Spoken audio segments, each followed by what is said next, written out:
Hi, hello, my name is Spilo. Today we did a 7-hour scouting report on the Los Angeles Gladiators. Now this was basically as exhaustive as I possibly could have gotten it in the amount of time that I was able to spend. We went over the entire match, almost the entire match up against the Dallas Fuel and the entire match up against the San Francisco Shock. We were able to watch them on Briggs Inn. We were able to watch them on Double Bubble with various different DPS setups. We were able to watch them in the Brawl Mirror up against Doomfist, up against Creme, a lot of different circumstances, and I feel like we get a pretty good read over what they're actually good at. Now, I'm going to try and structure this as simply as I possibly can, touching on the highlights. If this is something that the Gladiators want to use, sure. If this is a team that wants to use against the Gladiators, sure. I'm just doing this for the fun of it, and I hope you guys learn something. I do not have actual visual examples because that would take way too much time, but obviously if you want to go back and look at the stream time, that will be linked in the video description of where I go over exhaustively each and every single one of these points. First off, macro-wise, the team forces ult's aggression too early before the enemy team is in the kill box often. Now, this might seem like a minor issue, but it's actually really important no matter whether you're playing dive or brawl. When you're set up around a location while you're fighting, it's very important that you don't pull the trigger too early until the enemy team actually contests your space. You have to make sure that your timing on that is good so that you're actually getting full value out of that. And a lot of times, the Gladiators, who seem like a relatively passive team, would occasionally just decide that we're just going to be proactive, we're going to go in, and they went in locations that made it very easy for the enemy team to kite, and not only kite, but actually punish the Gladiators for going aggressive there. There was also a lack of proactivity and leadership. Rotations were problematic, kiting versus pushing, indecisive, poor quality plans.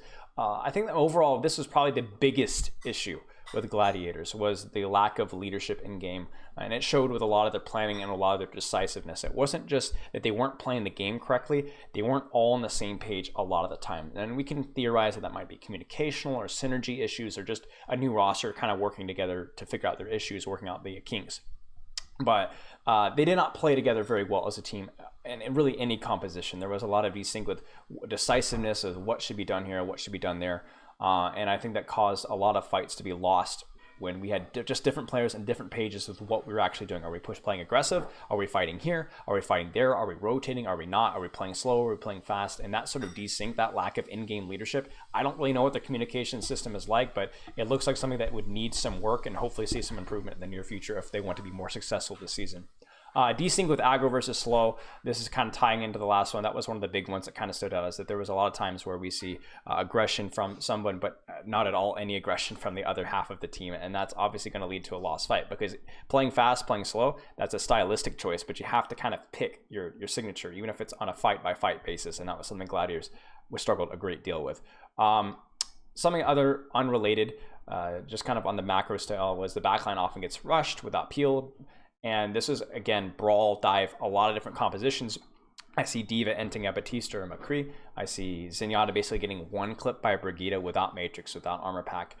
And that's something that needs to be worked on. I don't know whether that was a vocality issue with specifically Bird Ring and Shu not having a specific word to call for, or not being vocal enough, but there was a lot of free kills that were essentially handed to the teams playing the Gladiators, because they could watch the actual reaction speed, and that they weren't even reacting until they were already dead. And so to me, that tells a lack of vocality on the back line.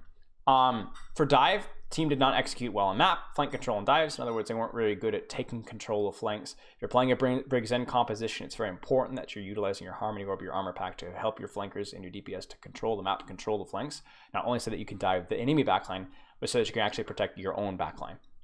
And that often opened up a lot of opportunities, as I say here, to kill their own backline.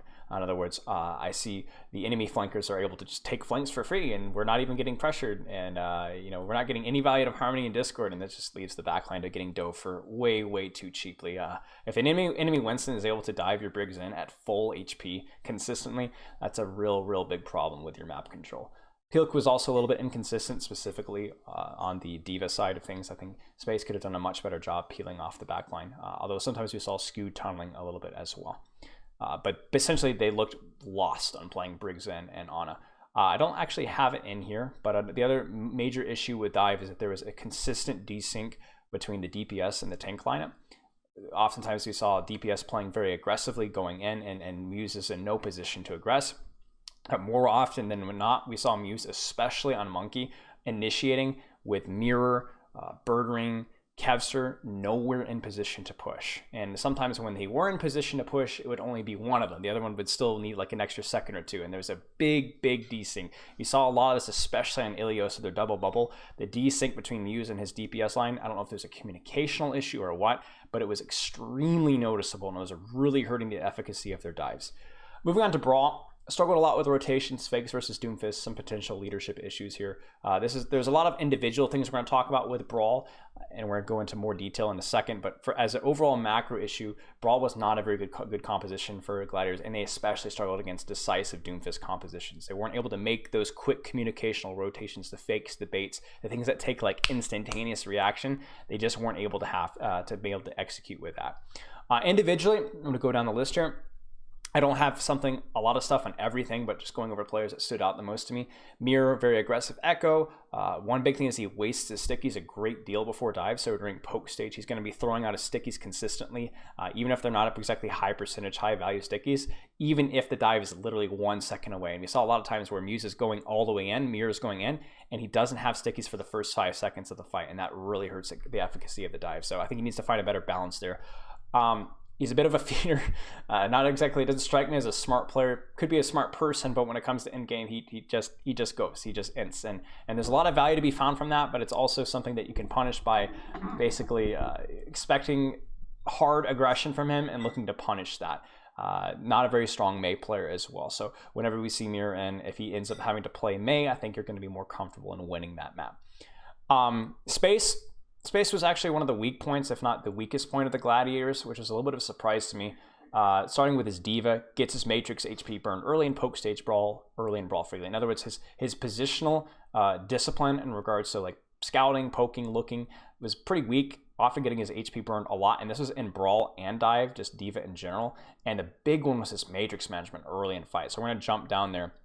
Serious Matrix management issues, especially early in fights. A lot of Brawl fights and even Dive fights, Space is already at basically no Matrix, or on the initial Rhine trade, when Rhines and Maze are kind of working on each other, he's burning his entire Matrix, which is leaving him completely vulnerable, his team completely vulnerable to flanks. He ate no ultimates on any of the maps that we saw whatsoever, because he just didn't have the Matrix in the mid fight at all.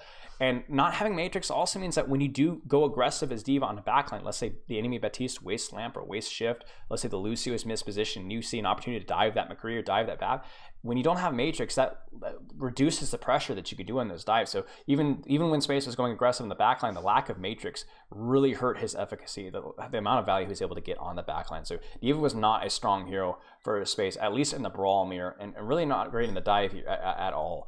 And then with Zarya, often late with our bubble and our monkey, again, could be a communicational issue, but more importantly, the bubble usage, the bubble management versus dive in terms of saving bubbles when the enemy team is about to dive, knowing when you can fish for energy, knowing when you can't, and just overall, like his positional work was not good at all. So I think Space really struggled to find a lot of strengths with Space, which is a little concerning.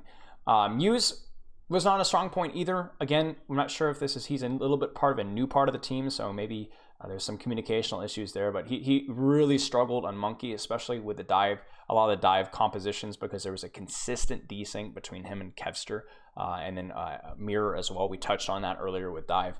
Very desynced. Muse is going in, and then the DPS come in 4, 5, 3 seconds later, and that's not what you want to see. A little greedy and sloppy with his dives as well, so it didn't strike me as a particularly strong Monkey, at least on the games that we saw. Could be nerves, who knows.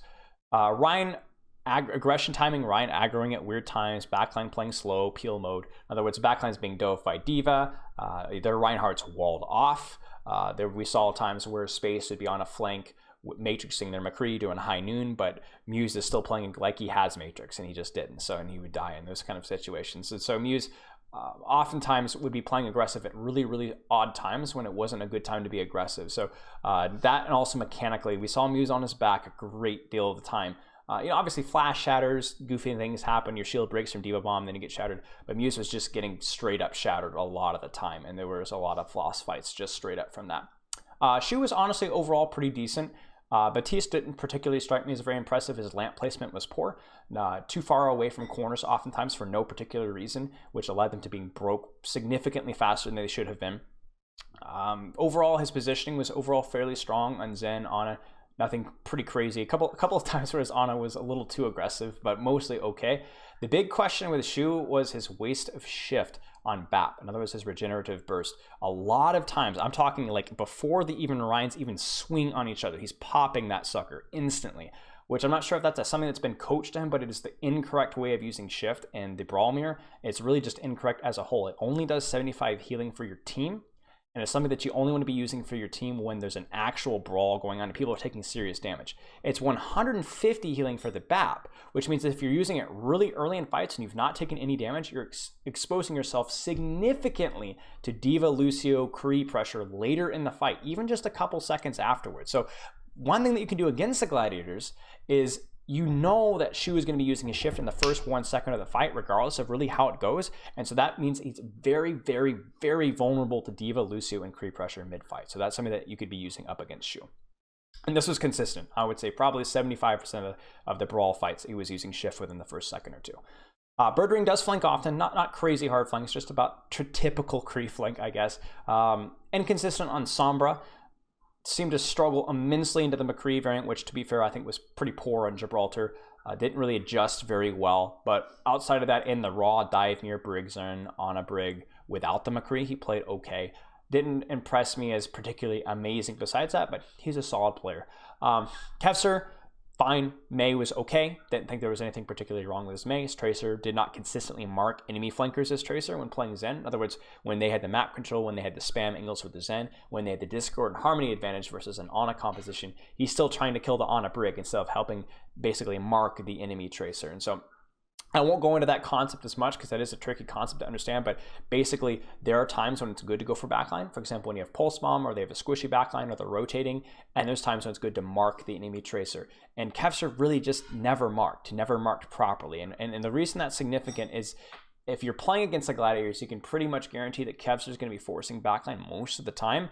And if you're playing up against the Gladiators, it also means that their backline is going to be a little more free to your own flanker pressure. So something to keep in mind.